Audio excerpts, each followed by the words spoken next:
done me to evils, and my people have done me so wrong. They've forsaken me, the fount of living water, heal our systems that won't last long. My people have done me to evils, and my people have done me so wrong. They've forsaken me, the fount of living water, heal our systems that won't last long. Oh, Jerusalem, oh, Jerusalem, I will gather you like a extended by hand. Yet you stoned all the prophets I sent you.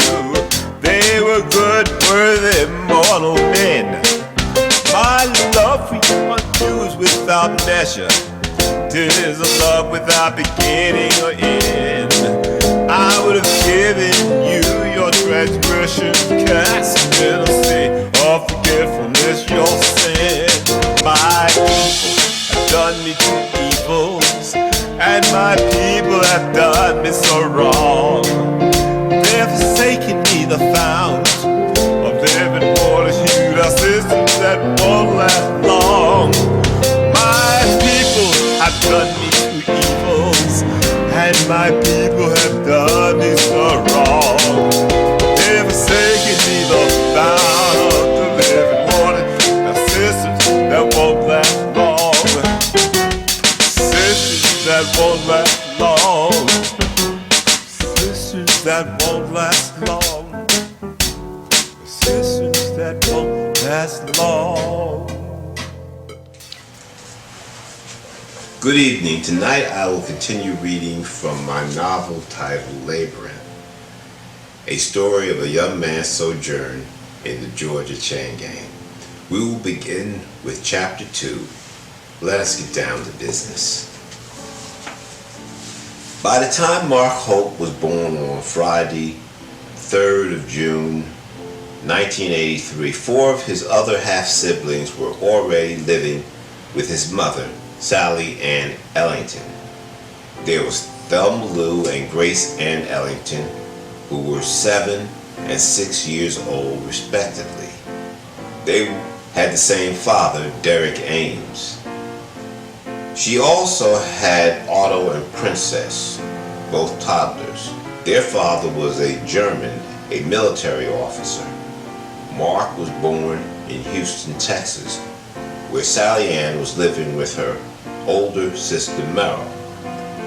It was in Merrill's house that Sally Ann got a little better acquainted with Merrill's husband, Mark Lance Hope. When Sally Ann was only 12 years old, she conceived her first child, Thelma Lou. She had been a student in the same school as her first child's father, Derek Ames. Really, he should have been in the 11th grade, but could never graduate from the 8th grade. They met up at school and bumped into each other frequently in the cafeteria, in the school gym, and at other popular locations in and around campus. She was superlatively bright, and he preferred to sit next to her so that he could look at her answers as she figured out decimals, fractions, and percentages. And he would successfully copy them down. He muscled himself into nearby seats in other classes too. Derek, 3 years older, was particularly sweet. He was relatively tall, handsome, and muscular. Even though he was intellectually challenged, he was athletically proficient. He played on the high school varsity basketball team, although he had never graduated 8th grade. And from the bleachers, the young girls, and some of the older ones too, would incessantly call out his name, and he would respond by smiling and gesturing appreciatively. This continued unabated until Sally Ann issued an ultimatum. He had to be with her entirely, or not at all. Sally continued seeking out Derek until she signed out of school and was admitted into an environment for unwed mothers. So he would go by her mother's from time to time and wait for her to come in from school with his children. At times, Derek would have a basketball game, and she would wrap the baby girls and take them with her to the games. Then the more she pushed, the more he pulled away, until she became completely uncommunicative, unresponsive, and almost suicidal. At times she would look at that razor and would contemplate cutting her wrist. Later she and her children left to live with her oldest sister, Merrill. Merrill was 14 years her senior and was married to the dashing Mark Lance Hope, a staff sergeant in the United States Army who taught ROTC at the university. Sally continued attending school in El Paso near Fort Bliss, and her girls continued attending a daycare center. One day, Sally Ann left the school and went directly home. This was an afternoon where Merrill was out at the Post Exchange, PX, buying provisions for her extended family. Mark had already finished a week of work back at his missile battalion and was preparing for a weekend of poker with the boys. Merrill certainly didn't mind her husband's weekly gambling soirees at home because she knew where he was.